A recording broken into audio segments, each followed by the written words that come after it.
Number 7, crystal grids. For this idea, we're going to make a simple grid in the room in one of two places. If the room is a rectangle or a square, we'll place it in the corner of the room. If that's going to be kicked around or vacuumed, then perhaps the second alternative might be better, which is to place the grid under the bed at the corner of each leg, like this. So we're using a crystal here called amethyst.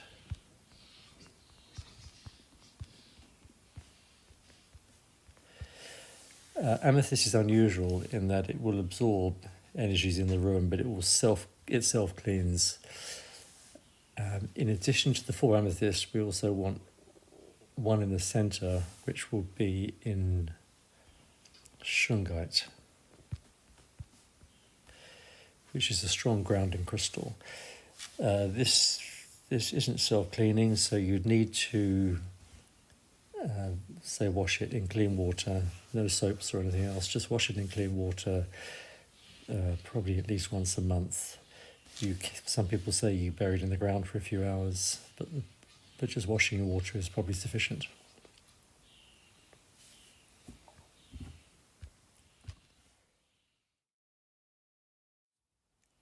Number 8, sound and music.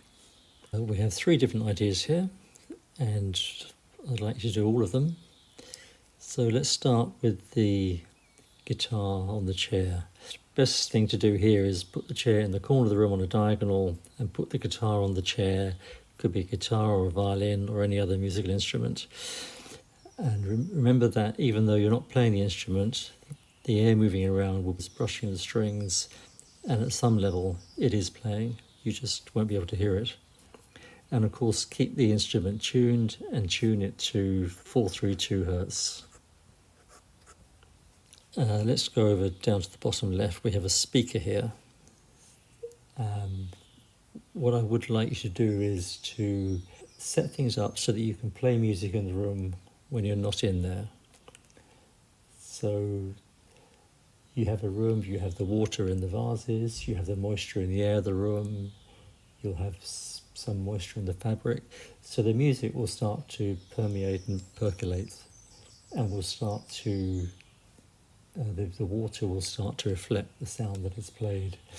It could be that you have the music set to play for 1 or 2 hours a day when nobody's in the room. It might be nice to walk in the room and hear the music playing. But the idea is generally to play the music, and it will start to find its way deep into the fabric of the room. The final idea is a gong. So we've got a gong on the bottom right-hand corner up on the wall. This hopefully will be something your child might like. When they walk in the room, they hit the gong, and this, you could think of this as just cleaning the room.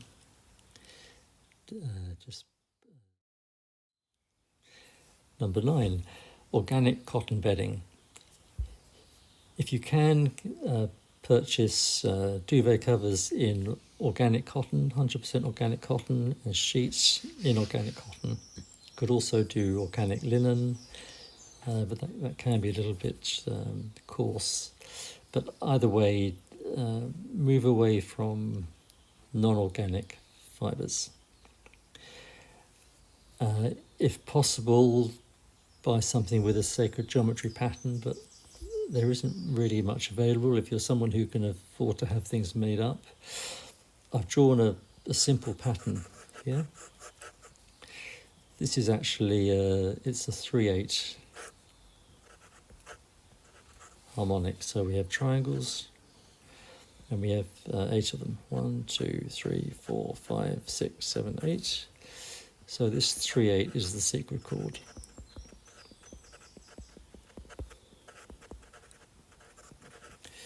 Which is F sharp and C sharp.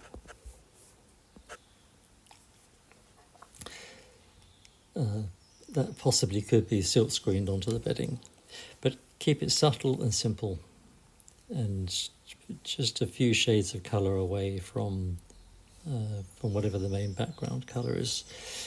nothing too strong.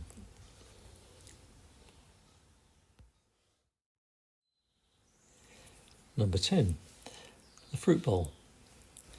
Although it might seem odd in the bedroom, it still has there's something nice about looking at fruit.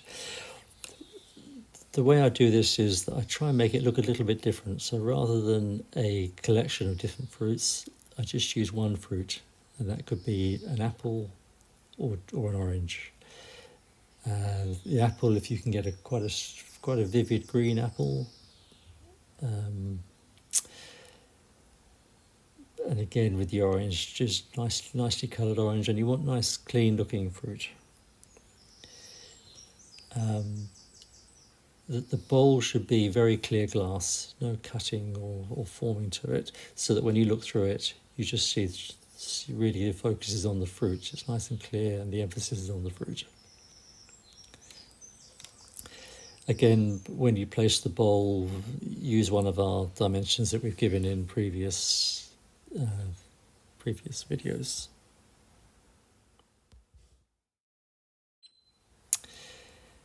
Number 11, a cluster of plants. This can be hard to do, but the idea here is that we're creating a little mini forest. It would be good if you take the plants, let's say, use similar colour vases and pots if you can, and then put something underneath that which defines that area. So it might be a carpet, or perhaps a few floor tiles, just a few loose floor tiles, and then put the flowers on that. I would not use any plants with large leaves. Use small leaves, nothing spiky at all, just soft leaves. And the other thing is more difficult to do, but if you have let's say the bed is here, you might have your little forest here, and you can have a second one here. So it's large and small, but it will depend on the size of the room. There's something you need to play around with. But again, keep it subtle, don't vary the vase colours, and try and stay in the colour theme of the room, which generally is always warm. Greys and browns, might describe them as forest colours.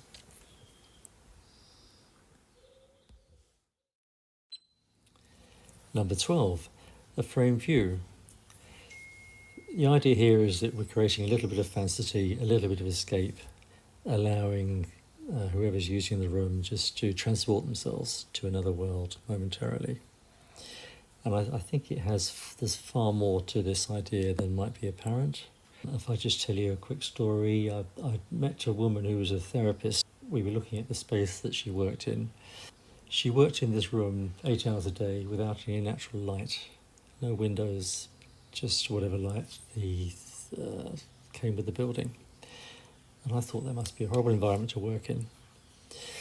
So we were looking at different ideas for things she could do with the room, and I was focused on this, how can I deal with this loss of natural light?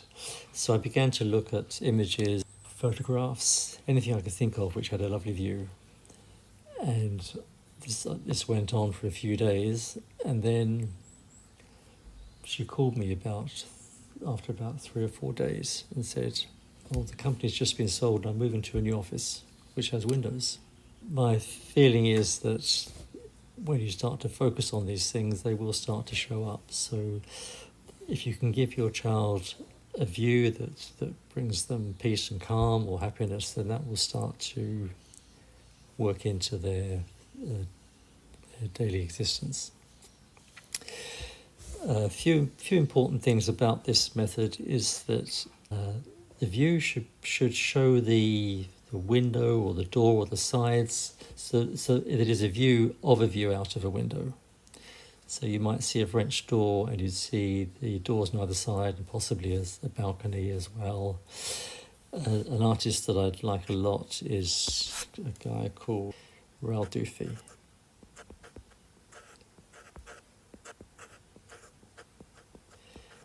His work is quite bright, so it may be a bit too garish for a lot of autistic people. But generally, just choose the right view. It might be a photograph or it might be a painting.